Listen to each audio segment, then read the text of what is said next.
Kasako Media, tunaangazia maisha, tunaandika kesho. Karibu Kasako Media.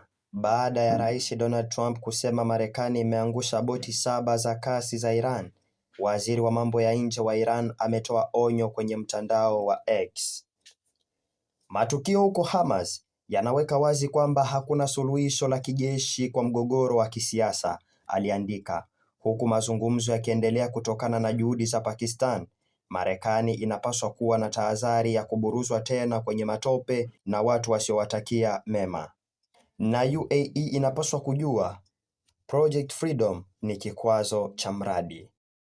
Kama ukumbusho, Project Freedom ni jina la mpango wa kijeshi wa rais wa Marekani wa kuongoza meli za kibiashara zilizokwama kutoka kwenye mlango bahari wa Hormuz.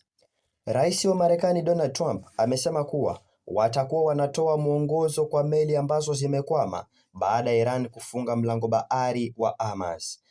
Siku moja tu baada ya tangazo la Trump, mapigano yanaonekana yamerejea, Marekani ikishambulia boti ndogo za Iran huku Iran ikitekeleza mashambulizi katika mataifa ya Ghuba.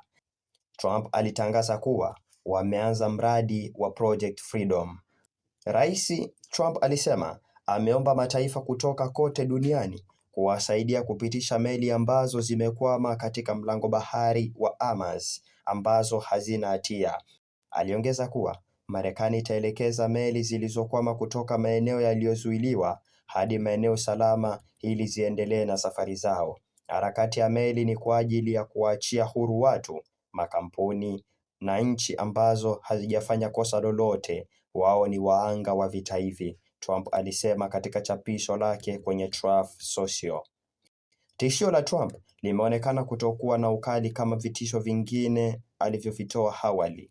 Ilionekana ni kama Iran pia inashiriki katika operesheni hiyo baada ya Rais Trump kusema kuwa Project Freedom inahusisha Iran pia, ila Iran haina mtazamo sawa na Rais Donald Trump.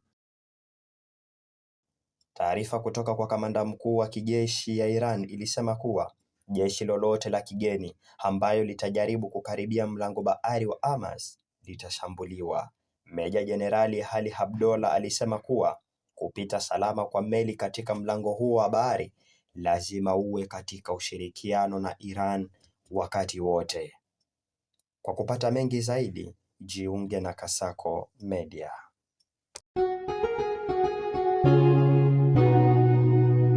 Kasako Media, tunaangazia maisha, tunaandika kesho.